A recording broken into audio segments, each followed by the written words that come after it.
दिनांक 21 जुलै, वेळ मध्यरात्र. ठाकरेंच्या शिवसेनेचे अहिल्यानगर शहराचे अध्यक्ष असणाऱ्या किरण काळे यांच्या राहत्या घरी पोलिसांची अचानक धाड. किरण काळेंना उचललं जातं, अटक होती. सकाळी उठल्यानंतर ही बातमी शहरात वाऱ्यासारखी पसरते. किरण काळेला रात्रीतून उचललं, कारण शोधलं जातं. कारण समोर येतं, बलात्काराचा गुन्हा. किरण काळेंचा मॅटर कसा झाला, मॅटर नेमका कोणी केला, यावरून चर्चा सुरू झाल्या.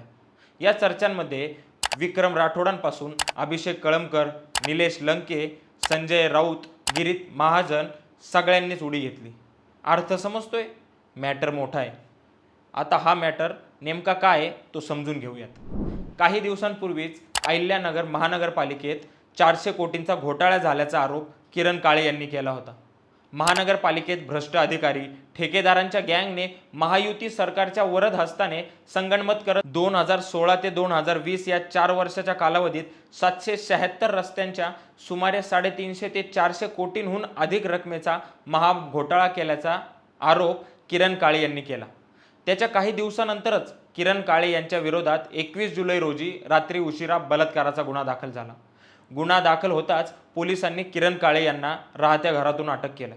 कर्जत येथील 21 वर्षीय विवाहित पीडित महिलेने फिर्यादीत म्हटलंय की तिच्या पतीला दारू पिण्याचं व्यसन असल्याने तो सातत्याने त्रास द्यायचा. 2019च्या निवडणुकीत प्रचारासाठी किरण काळे कर्जतला आले असता त्यांना पाहिले होते. त्यांनी भाषणात गोरगरिबांना मदत करत असल्याचं सांगितलं. सोशल मीडियावरून काळे यांचा नंबर मिळवला. संपर्क करून पतीपासून होत असलेल्या त्रासापासून मदत मागितली. 2021 पासून फोनद्वारे आम्ही एकमेकांच्या संपर्कात होतो. त्यानंतर काळे यांनी 2023 मध्ये मला नगरला बोलवून घेतलं. बस स्थानकावरून त्यांनी त्यांच्या कारने चितळे रोडवरील त्यांच्या संपर्क कार्यालयात नेलं. मदत करण्याचा आमिष दाखवून त्यांनी जवळीक साधण्याचा प्रयत्न केला. विरोध करण्याचा प्रयत्न केला असता तुला सर्व मदत करतो असे सांगत काळे यांनी महिलेवर अत्याचार केले. पीडित महिलेने म्हटले की ही घटना कोणाला सांगू नको, नाहीतर माझ्या खूप ओळखी आहेत, तुला जिवंत सोडणार नाही असा दम देत मला बस स्थानकावर सोडले. त्यानंतर 2023-24 या कालावधीत पुन्हा 3 वेळा पीडितेला संपर्क कार्यालयावर बोलून काळे यांनी अत्याचार केला असल्याचा आरोप पीडित महिलेने काळेंवर केलाय. किरण काळे आणि अजित पवार गटाचे आमदार संग्राम जगताप हे पहिलेपासून एकमेकांचे कट्टर विरोधक.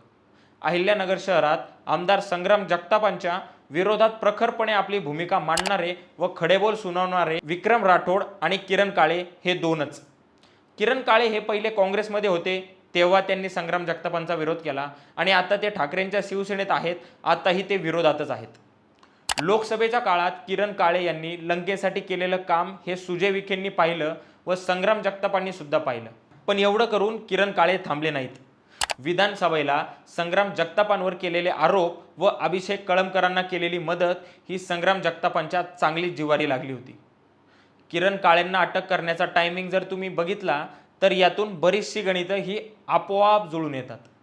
लोकसभेला विखेंच्या विरुद्ध केलेलं काम, विधानसभेला संग्राम जगतापांवर केलेले आरोप व आता ऐन निवडणुकीत काळेंना होणारी अटक, ती पण बलात्कारासारख्या मोठ्या गुन्ह्यात. पचवायला थोडं अवघडच आहे. असो, हा विषय नगरपुरताच राहिलेला नाही, तर मोठमोठ्या नेत्यांनी यात उडी मारली. याविषयी बोलताना संग्राम जगतापांवर संजय राऊतांनी थेट आरोप केलेत. अहिल्यानगरचा 400 कोटींचा महापालिकेचा घोटाळा पुराव्यासकट मुख्यमंत्र्यांपर्यंत पोहोचवण्यात आला आणि त्याच्या दुसऱ्याच दिवशी हे सगळे आरोप करणाऱ्या किरण काळे यांना बलात्काराच्या खोट्या गुन्ह्यात अटक करण्यात आली.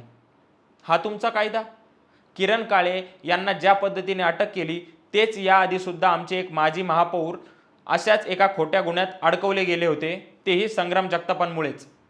तो बिचारा तर आंदोलन करत होता. या राज्यामध्ये देवेंद्र फडणवीस आम्हाला आंदोलनाचा अधिकार नाही का? हा कोणता कायदा? असं म्हणत संजय राऊतांनी पुन्हा एकदा संग्राम जगतापांना डिवचलं. दरम्यान ठाकरेंच्या शिवसेनेचे सहसचिव विक्रम राठोड म्हणाले की काळे यांना या प्रकरणात अडकवलं जाते. मी शहर पोलिसांना भेटलो आणि काळे यांना अडकवले जात असल्याचा संशय असल्याने या प्रकरणाची सखोल चौकशी करण्याचं आवाहन केलंय. दरम्यान या प्रकरणात अजून काय काय घडेल हे कोणाला सांगता येणार नाही. हा गुन्हा खरा की खोटा व ह्या प्रकरणात अजून कोणाकोणाची नावं बाहेर येतात हे पाहणं सुद्धा महत्त्वाचं ठरणार आहे. बाकी या मुद्द्यावर तुम्हाला काय वाटलं हे आम्हाला कमेंट्सद्वारे नक्की सांगा व असेच नवनवीन व्हिडिओ पाहण्यासाठी आजच आमच्या चॅनलला सबस्क्राईब करून ठेवा. धन्यवाद.